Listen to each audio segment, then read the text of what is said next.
sasakyan kayo? Yung pong sakay crash. O sige. Ma'am Grace, asan? Ikaw magdadrive? Opo, magdadrive po. Grabe ka pala, ang driver mo. Attorney? Ha? Kasama din po siya. Masyado ka nang na-promote niya.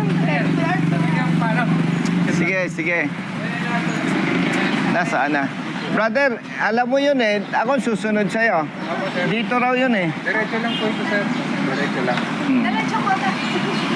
Nasa si Bro Jerry? Ayan po kayo. Ayun, doon na tayo. Sige. Okay, please. Okay, sir. Thank you po. Thank you ha. Ingat. Sikat ni Kong Kailan pa kayo dumating dito, Mrs.? 1 week na po. Ikaw, ilang araw ka na? Para sa kayo kanyo, sa angkas po kami. Magkaangkas kayo? Deliver po kami. Ikaw, kapatid. Siya naman, asawa mo. By the way, sa inyong lahat, gusto kong ipaalam, kaya ako nandito as advocate, Yes, sir. hindi as congressman. In other words, hindi ko ito trabaho. Yung pulis, hindi ko kilala, hindi ko nakasama sa assignment. Itong pamilya nitong rider, hindi ko rin kilala itong mga ito. Siguro kilala ako. And to give you background, kaya ako ay may ganitong advocacy. Ako bilang isang anak mahirap na lumaki sa bahay kubo, naranasan namin ng aming pamilya yung discrimination sa pagbibigay ng public service. And nung high school pa lang ako, attorney for your information, biktima na ako ng illegal arrest. Nangarap ako na pag someday, somehow, at nagkaroon ako ng position na may capability ako na tulungan yung alleged victims ng pang-aabuso. Kaya nandito tayo. Nandito ang PAW para magbigay sa inyo ng libreng serbisyo bilang abogado ninyo. By the way, for the information of everybody ha, ito naman public service, wala tayong pag-uusapang personal. As usual, ang practice ko naka-video. Kaya tayo naka-video para kung may mali, yung ating mga kababayan, especially yung mga ordinaryong tao, attorney, parang nalelektura na rin natin. Yun din namang mga kapulisan, kung may maling trabaho, malalaman nila para ma-address natin ito. At kung may mali nga, kung may mali, wag nang maulit. Sabi ng iba, si Colonel kasi may kinikita yan sa AdSense ng YouTube and Facebook. Para malinaw sa lahat, hindi ang interest ko kumita ng pera. Kasi kung ang interest ko kumita ng pera, ipagbabawal ko na gamitin ang video ko. Partner, dito nga kayong dalawa, yung arresting officer dito.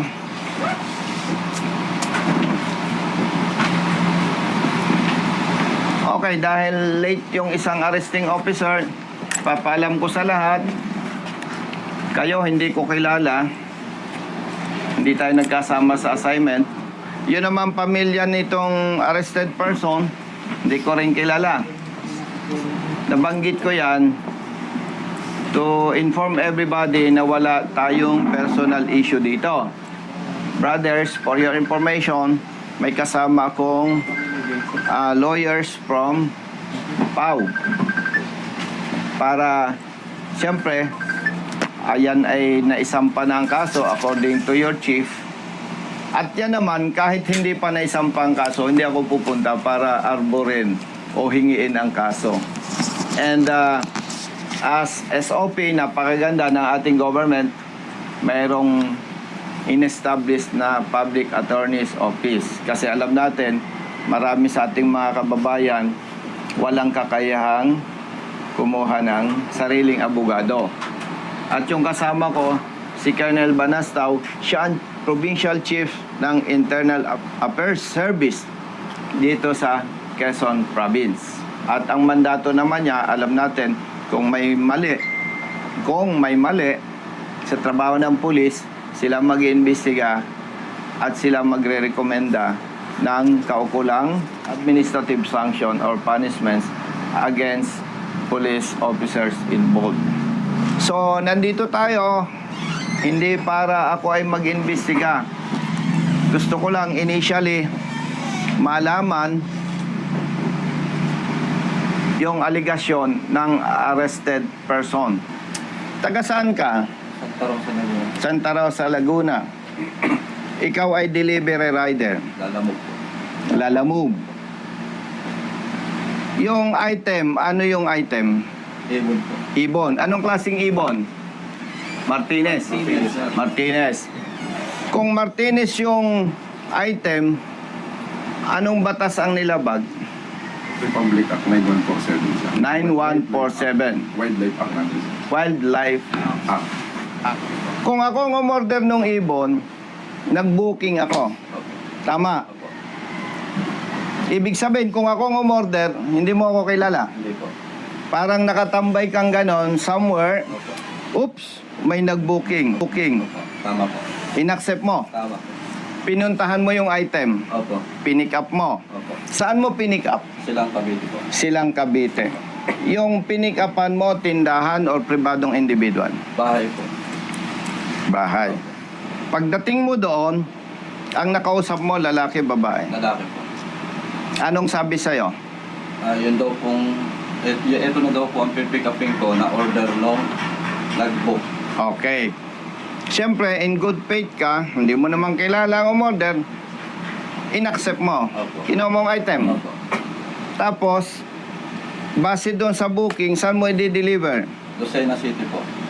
Nasa Lucena City tayo, attorney, ano? Okay. Nandito tayo sa police station ng Maritime. Nung mag-deliver ka, malayo dito, malapit.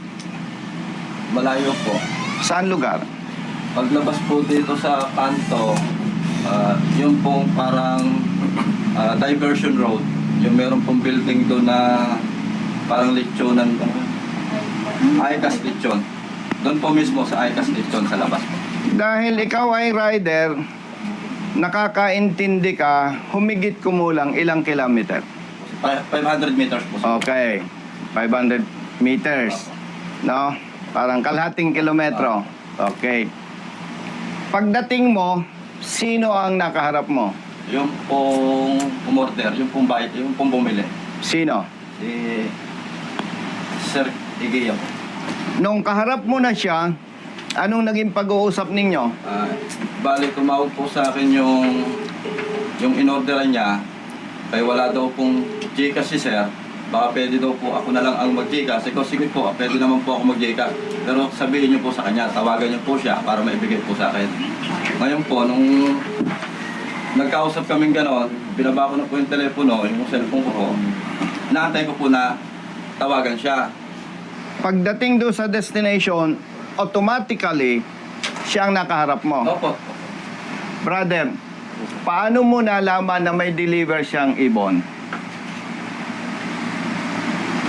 Sige. Sir, ang kumontak ko nun, sir, yung kontak ko na nagangalang Boss LJ.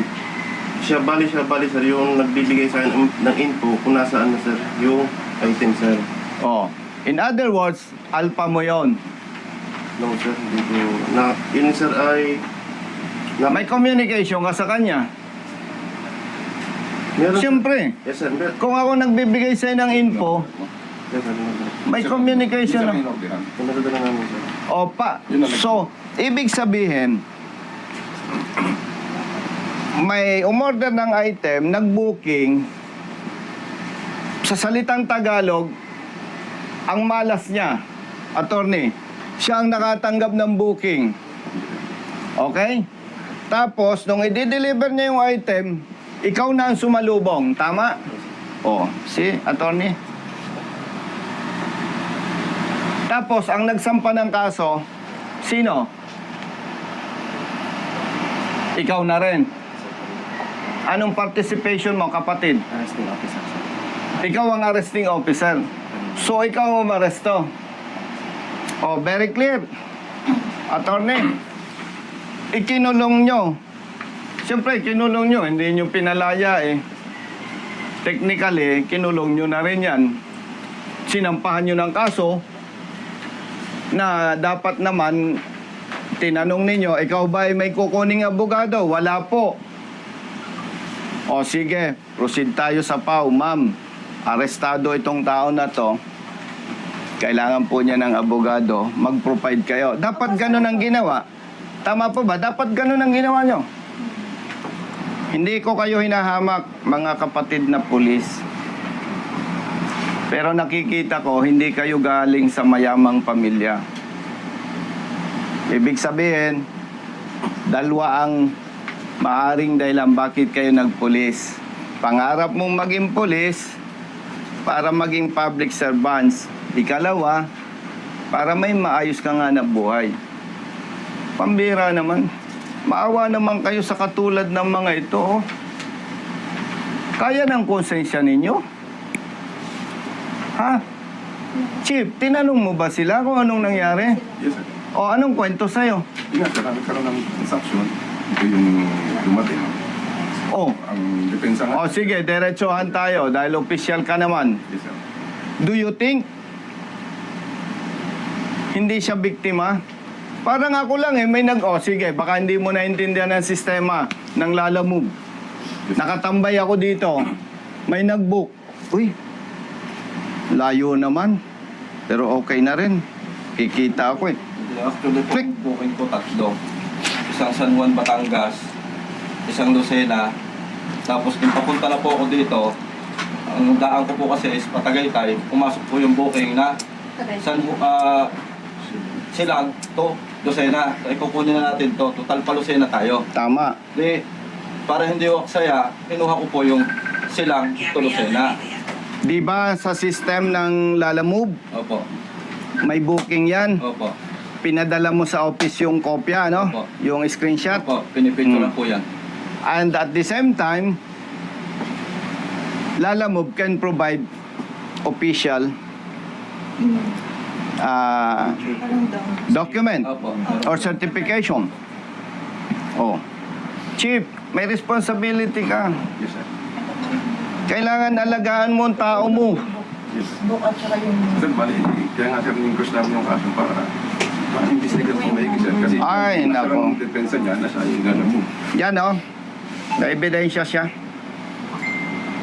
Ibig sabihin, kung naglalala mo, brother, yung kapatid mo, baka yung pang nadjamban. Kasi lang po. Kaya ko lang po siya kinuha ng Juan kasi naging triple booking po ako. Ang San Juan ko po is 327.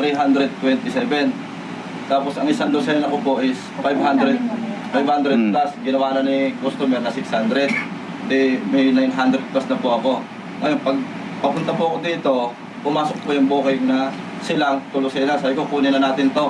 Kasi para pambawi ng gasolina pa. Alam mo, Tony, malas lang nito eh. Siya ang naka-receive ng booking. Ganon kasimple yun. Imagine, ang galing mo. Eksakto.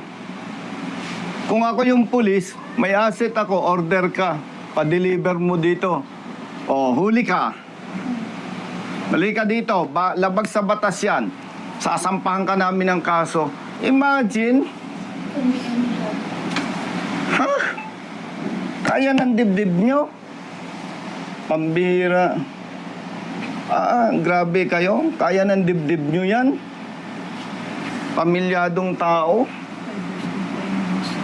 Hindi ako judgmental, pero very clear. Set up yan. Pambira.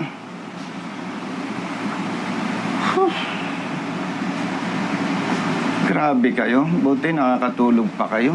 May pamilya ka? Meron, sir. Ilang anak mo? Isa, sir. Ikaw? Di may accomplishment kayo? Oh. May accomplishment kayo? May re-report kayo?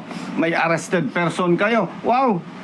Ang galing! Nito, imagine, 6 ang anak. Kaya ng dibdib nyo.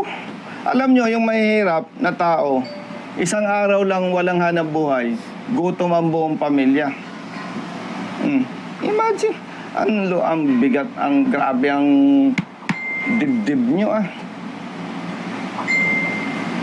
Alam nyo, brothers, yung masamang gawa sa kapwa, may balik yan. Maniwala kayo sa akin.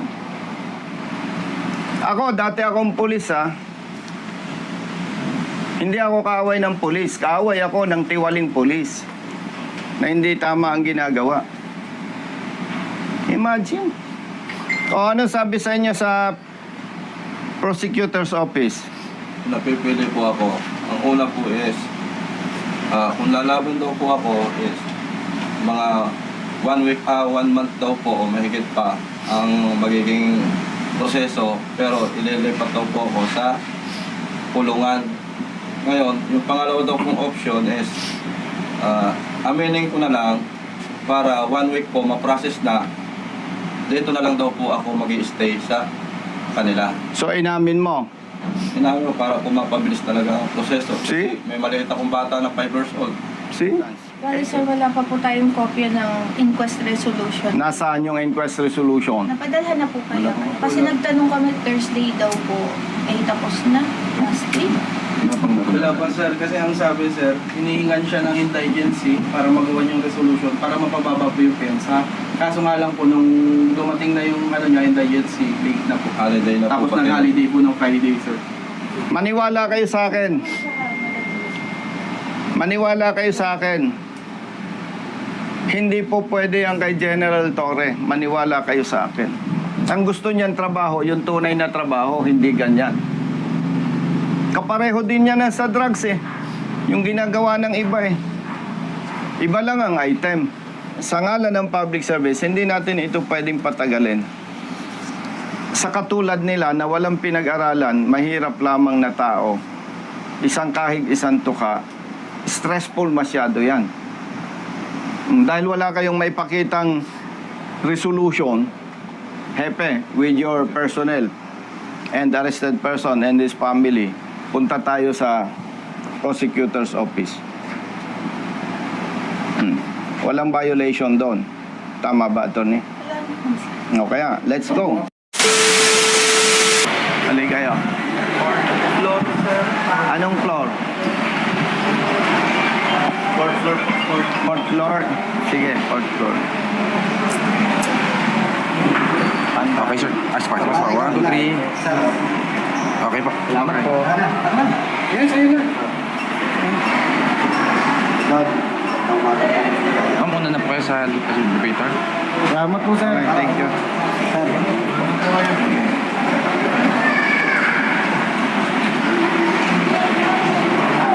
you. Thank you. Attorney. Sige po. But ladies first. Ladies first. Dalawa naman po. O, dito tayo.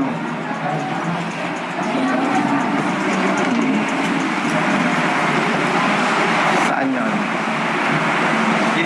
Dito po sana kayo. Ikaw na. Si Chief Joel Galito po, si Boss, City Prosecutor. good morning. Good morning po. May kasama ako ha. By the way, Chief, public service ha? Wala namang usapang personal. Yes, no? po. As usual, naka-video tayo. Yes, no problem po. Kasama ko yung mga kaibigan natin, Pau Lawyers. Yes, si Chief po. Kasama ko yung IAS, Police. Good morning po. Oo. Kasi, Chief, tumawag sa akin yung pamilya nitong rider. More than ilang days na? 1 week na po. 1 week na. Kami na attorney ng PAO lawyers galing sa station. So far, wala silang maipresent na resolution. Nandun lang sila sa police station. That's why, nandito kami to check anong status nung sinasabing isinampang kaso. Sino ang piskal mo? Hindi ko po kalala kung sino ang ready. Kapatid, mawalang galang sa'yo, Tiger. Yes, Tiger. Di ba ang SOP, tatanungin kung may abogado siya o wala? Yes po, tinanong ko po siya. Ito po kasi Tiger, unang-una, pag mag-i-inquest kami, tinitingnan namin ang kaso kung meron kaming 3 kategorya. Unang-una, ito ba ay summary investigation, ito ba ay expedited preliminary investigation o ito ba ay regular na preliminary investigation, no? So meron tayong tatlong categories.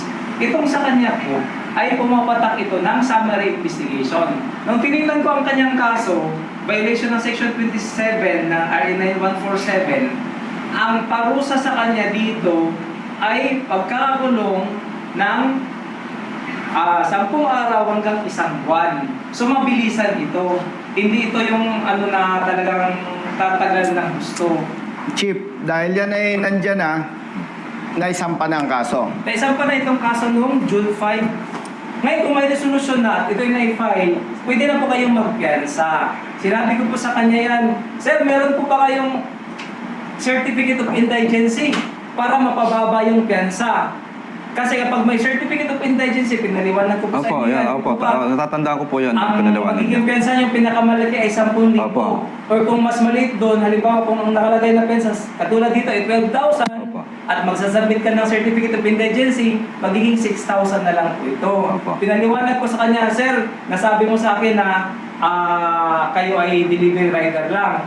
Kung ito ay may file na sa korte, gagawin niyo na po itong depensa. Di ba nasabi ko Opo, tama sa po. korte? Opo, tama po. Ngayon po, kung wala kayong abogado, may libre po tayong abogado sa PAW. Siya po ang magiging abogado nyo. Ito, may binubuhay kasi na 6 na bata, 6 na anak. Kaya ang concern ko, yung legal na pinakamabilis. Simula nung June 5 pa lang, pwede na po kayo magpiyansa kasi nandun na iyon. Attorney, ako may lakad pa sa kongreso. Bibigyan ko ng pampiyansa. Sinong pwedeng mag-assist? Okay, kasi may hinahabol akong oras. Alam ko, hindi kayo pwedeng tumanggap ng pera. Magbibigay ako ng cash, aalalayan nyo na lang. Wala naman labag sa batas na, no? Kasi,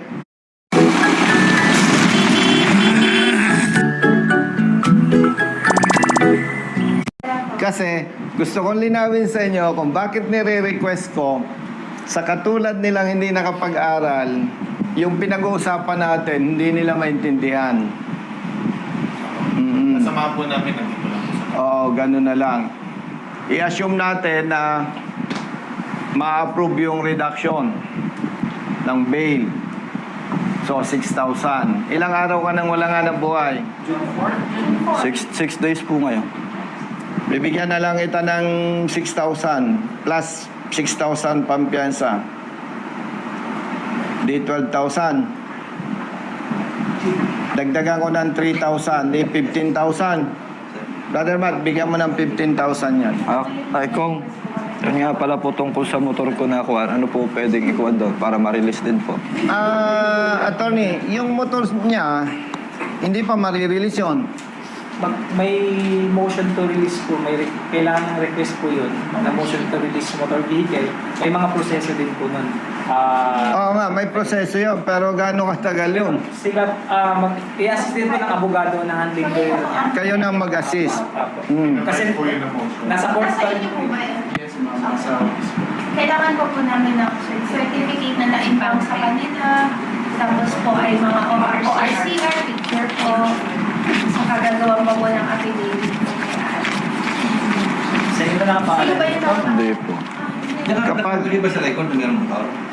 Kapag 12,000 yung bail, halimbawa, hindi na-approve, sabihan mo ako sa office. Sige po. O, Mrs. Tawag mo. Maraming Senator na salamat yung po. mag-assist sa inyo. And, Iyas, ang gusto ko mag-cooperate kayo. Hindi ko kayo inoobliga. Ang inihiling ko sa inyo, mag-cooperate kayo. Magbigay kayo ng statement sa Iyas Opo. para maimbestigahan. Opo. At kung may makita sila na mali ng trabaho ng pulis, Opo. mabigyan ng administrative sanction. Opo ako. Okay? Opo ako. Umaasa tayo na sa tulong ng mga PAW lawyers, ma-release agad yung motorsiklo. Opo. Kasi yung po pang hanap buhay ko. Okay? Kung Kapag hindi pa marirelease yung motorsiklo nyo, pinaka-the best, umuwi na muna kayo. Tawagan lang tayo. Pwede rin akong makipag-coordinate kay attorney para hindi sayang yung oras nyo. Alam ko, nakaka-stress yung nag-i-stay kayo sa police station. Sobra po. Dahil masakit sa inyo yung dinanas ninyo. Stressful masyado yon. Malinaw sa'yo. Opo. Ngayon, habang wala kang motorsiklo, di wala kang hanap buhay. Sagot ko yung wala mong sweldo. Salamat po ko. Basta ang gusto ko lang, sa ngalan ng batas, mag-cooperate ka. Sige po. Okay? Opo. Ganon lang kasimple yun. Walang personalan, no? Ang request ko lang sa PAW, pare-pareho naman tayong Pilipino. Hindi naman tayo magkakaaway. Pero pag may nakita kayong mali, ang request ko lang, sampahan nyo ng kaso kung kinakailangan. Tama ba? Lagi po kami ganun. Oo, kasi ang interest lang natin dito, yung mali, may tama. Para kung may mali, wag nang maulit na may nasasakripisyo. At sa parte ng administrative naman, may iyas. Ang interest lang natin dito, kung makita na may pagkakamali ang pulis, mapatawa ng kakulang parusa para huwag nang maulit pa. Oo, so yon, salamat sa mga PAW lawyers and Tiger. Chief, salamat. Thank you very much. Nice Oo. meeting you. Salamat, Tiger. Attorney, salamat. Ano, partner? So, tawagan na lang tayo. Tawagan tayo. Ano? Natutuwa ako kay Chief Acosta. Tumawag ako kagabi, gabi na talaga. Pero immediately, nag-text sa akin. Tapos nag-usap kami ni Ma'am. Oo. Galing. Basta nasa tama may kakampi ka. Nandiyan si Colonel Busita. Nandiyan si Colonel Busita. Huwag ka naman ng body ka nag-iisa. Basta nasa tama may kakampi ka. Nandiyan si Colonel Busita. Nandiyan si Colonel Busita. Bilat sa init, minsa'y basa din ng ulan. Pawis na gumuguhit sa mismo ring katawan. Kadalasang sumisingit, pagod nararamdaman. Ngunit diretso sa pagpihit, kumalaman ng tiyan. Bawat daan ng masikip, pinipilit malusutan. Marating lang ang lugar na dapat kong puntahan. Maihatid ng pagkain, serbisyong